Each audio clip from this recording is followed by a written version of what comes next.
안녕하십니까. 원영이정의 명리산책 박이정입니다.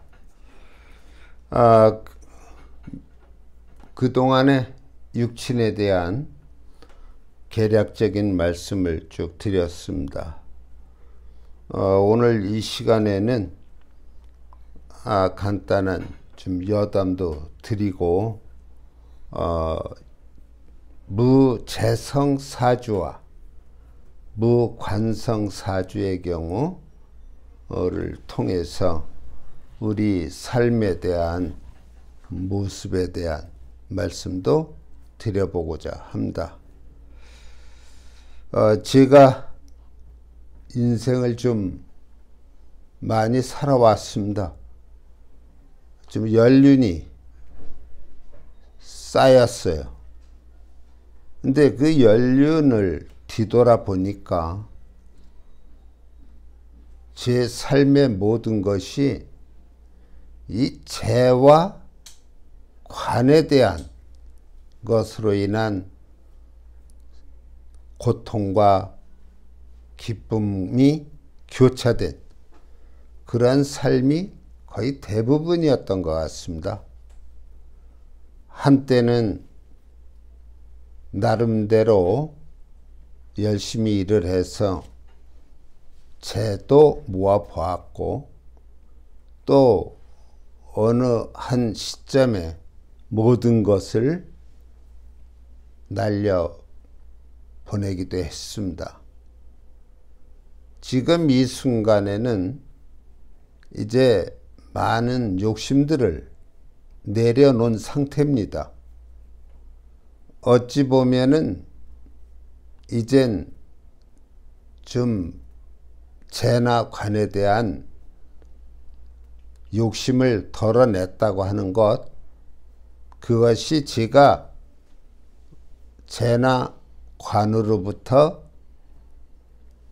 벗어난 그러한 긍정적인 의미보다는 그만큼 체념이 많아져서 욕심을 덜 내고 있다는 생각을 합니다. 우리 인생에 사는 모습, 물론 여기서 인생에 사는 모습이라고 하는 것은 제가 오랫동안 상담을 하고 서로 이야기를 주고 받는 데에서 형성된 것이라고 해도 과언이 아닙니다. 한때는 제가 돈을 잘 벌 때 참 오만하기도 하고 주변에 의시된 적도 있었습니다. 그러나 그 삶이 지금 돌이켜보면 행복 그 자체는 아니지요. 그 시절에는 하나의 돈 버는 기계, 인간이 아닌, 다시 말하면 어떤 로봇과 같은 그러한 삶의 궤적이었다고 생각을 합니다. 명예라고 하는 것, 관이라고 하는 것, 역시 내 명조의 튼튼한 모습으로 그것을 감당할 수 있는 그런 길을 지닌 상태에서의 관은 아니었다고 보아집니다. 그러다 보니까 과거를 돌아보면 괜히 쓸쓸할 때도 있고, 인생을 그렇게밖에 살지 못했나 하는 자괴감이 들기도 합니다. 제가 이런 말씀을 드리는 것은 그러한 것들이 제가 못나서만은 아니라는 핑계를 대고 싶기 때문입니다. 우리가 육친을 쭉 공부하고 또 오늘 이 시간에 제가 무재성사주, 다시 말하면 사주의 재성이 없거나 지극히 미약한 상태의 사주, 그리고 무관성의 상태인 사주, 그것을 제가 살아오면서 나름대로 체험을 하고 또한 추구해 보았기 때문에 이런 말씀을 드리는 것 같습니다. 오늘 이 시간은 육친을 기초과정에서 마무리하고 다음 강의에서는 합이라든가 충, 형, 파, 해, 공망 등에 관한 말씀을 계속해서 드릴 건데요. 조금 쉬어가는 의미에서 제가 여담을 드리고 있는 것입니다. 자, 우선 우리가 인생을 살아감에 있어서 재관 소중하지요.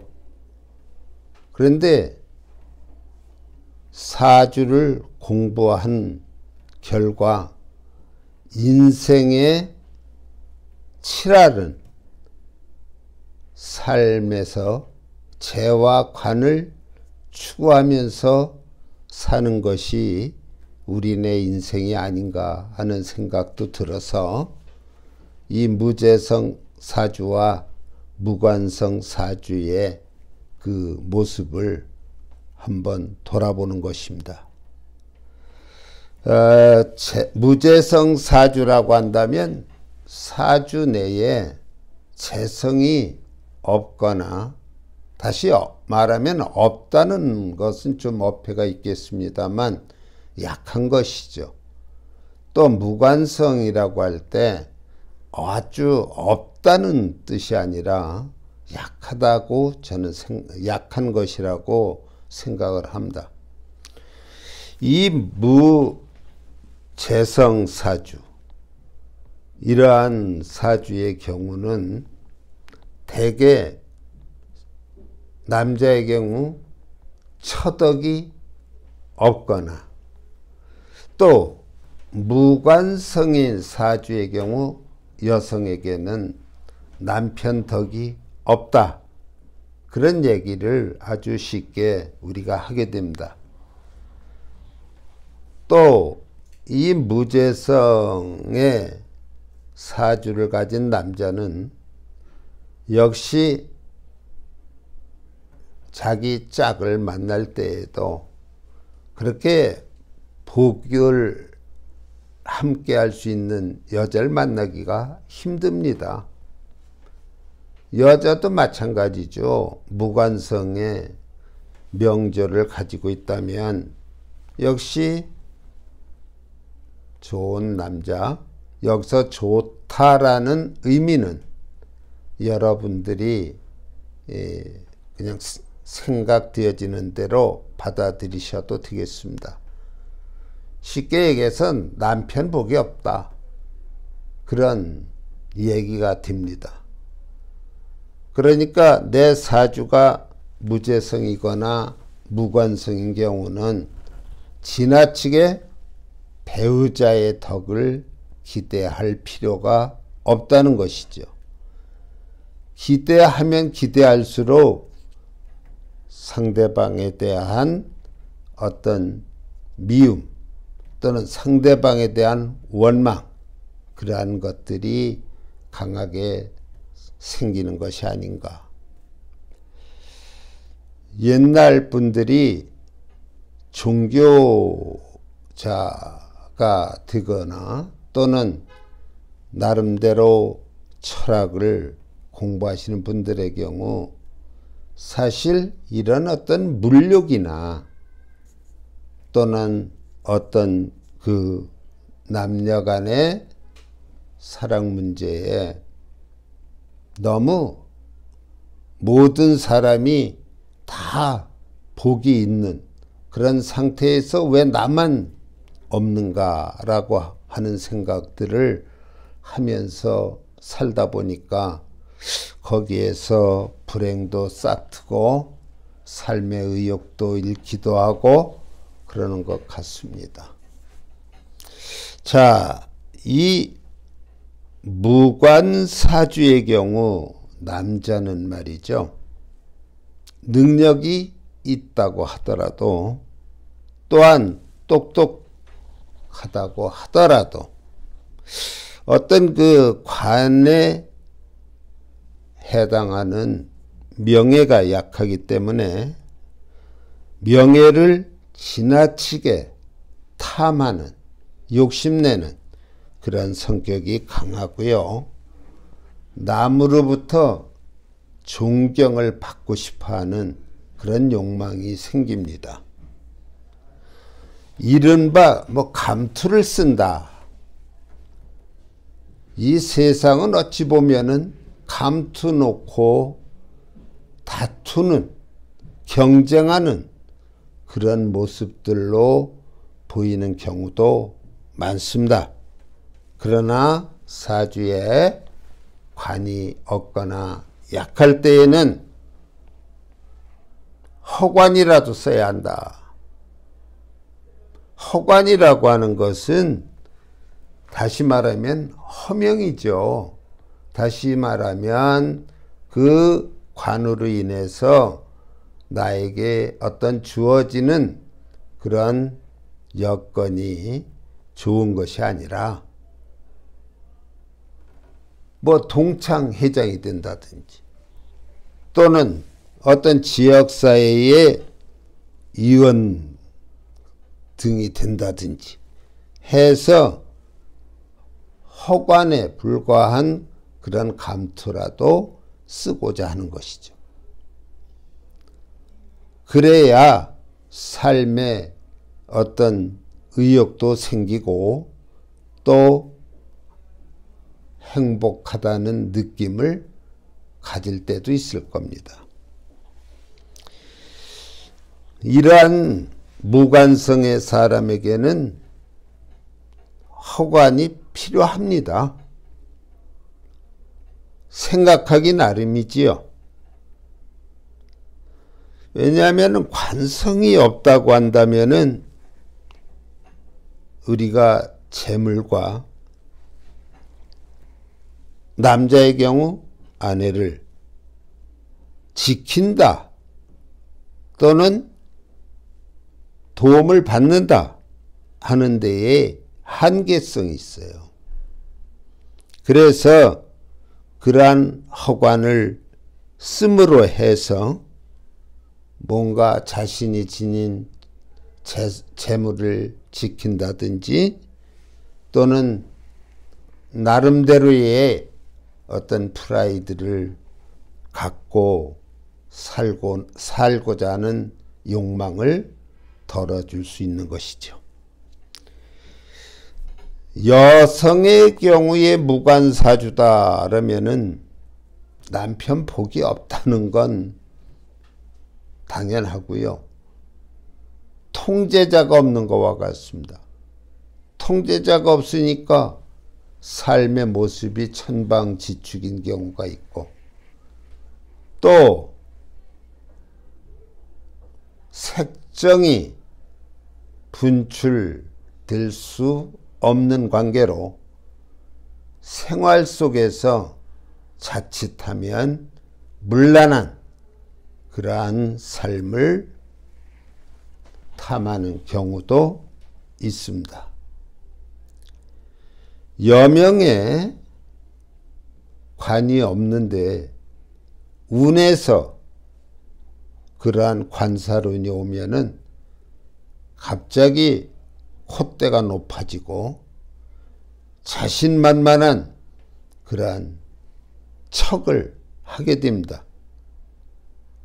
그럼에도 불구하고 주변으로부터 자그마한 유혹이라도 있으면 아마 10중 8구는 그 유혹에 넘어가는 것이 아닌가.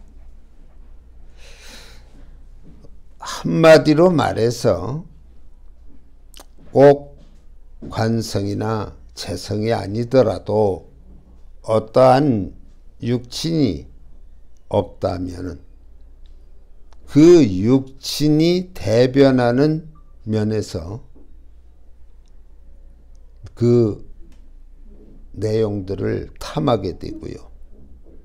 그것을 구하기 위해서 동분서주하는 그러한 모습들을 보여주기도 합니다.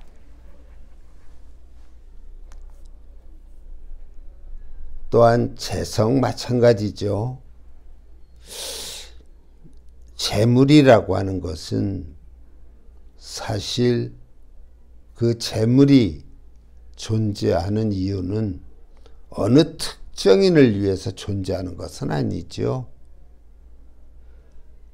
우리가 성인이 돼서 사회활동을 하면서 많은 재물을 얻기 위해서 별의별 수단들을 다 씁니다.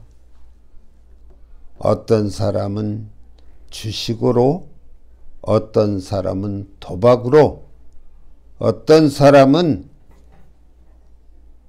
위법적인, 다시 말해서 법을 준수하지 않는 그러한 행위를 통해서 득하고자 합니다. 거기에서 인생 삶에 애환이 놓이게 되고 심하면 좌절로 인한 자신의 삶을 내던지기도 하는 것이죠. 여하튼 간에 저는 숙명론자는 아닙니다만 상담을 할 때 관성이 없다든지 재성이 없는 그러한 상담자를 만날 때에는 제 나름대로 판단할 때 제가 지금 넋두리처럼 늘어놓는 그러한 현상들을 엿볼 수 있었습니다. 어찌 보면은 이런 관점은 하나의 숙명론적인 사주의 편중된 생각이라고 할 수 있겠습니다만 역시 그 무관성이나 무재성으로 인해서 살아가는 모습들을 보고 있노라면 이러한 사주의 영향이 전혀 무관치 않다는 것을 절실하게 느끼고 있습니다. 전 시골에서 자랐는데요. 그 시골 좁은 지역사회에서 재성의 많고 적음을 통해서 나타나는 인간 관계, 또 관성이 있고 없고에 따라서 나타나는 인간관계, 그것들이 삶의 애환이 되어 한이 되고 또한 심하면 자신의 목숨을 내던지는 그런 극단적인 면들을 보고 살았습니다. 제가 살던 시절은 가난했지요. 또 나름대로의 어떤 사회적인 체계가 건실한 편도 아니었다고 생각을 합니다. 그 시절에 그 재물과 어떤 관직에서 오는 위험, 그것이 부모님들이 자식에게 넌 이 다음에 높은 사람이 돼야 한다, 너는 이 다음에 돈을 많이 벌어야 한다 하는 그러한 가정교육의 주된 핵심이 아니었는가 그렇게 생각이 됩니다. 제가 이렇게 여담조로 말씀을 드리는 것은 하면 된다, 노력하면 된다, 그렇게 학교에서 배우고 주변의 어른들로부터 듣고 자라서 그런지 그것이 뜻대로 이루어지지 않은 현 시점에 와서는 다 사주 팔자 탓이구나, 그런 식으로 생각을 접고 있습니다. 여하튼 제가 이 드린 말씀, 무관성 팔자, 무재성 팔자 좋을 거 없지요. 좀 모든 사람이 재물과 명예가 가득한 그런 삶을 사는 세상이 왔으면 좋겠네요. 오늘 이 시간에 제가 이런 말씀을 드리는 것은 육친을 기초과정에서 나름대로 마무리하고 다음 시간에 새로운 또 관점에서의 강의를 하기 위한 쉬어가는 그런 시간이라고 생각해 주시면 고맙겠습니다. 돈, 직위가 높은 것 다 좋지요. 너무 지나치게 탐하지는 마시길 바랍니다. 다 때와 운이 있는 것이죠. 그 운을 여유 있게 기다리면서 하루하루의 삶의 즐거움을 만끽하셨으면 좋겠습니다. 두서없는 얘기, 이 시간을 그냥 쉬어가는 산책을 하다 보면 앉아서 쉬기도 해야 되는 그런 시간으로 여겨주시고, 저의 두서없는 넋두린 여기서 마치겠습니다. 들어주셔서 감사합니다. 다음 시간에 새로운 내용을 가지고 다시 뵙겠습니다. 감사합니다.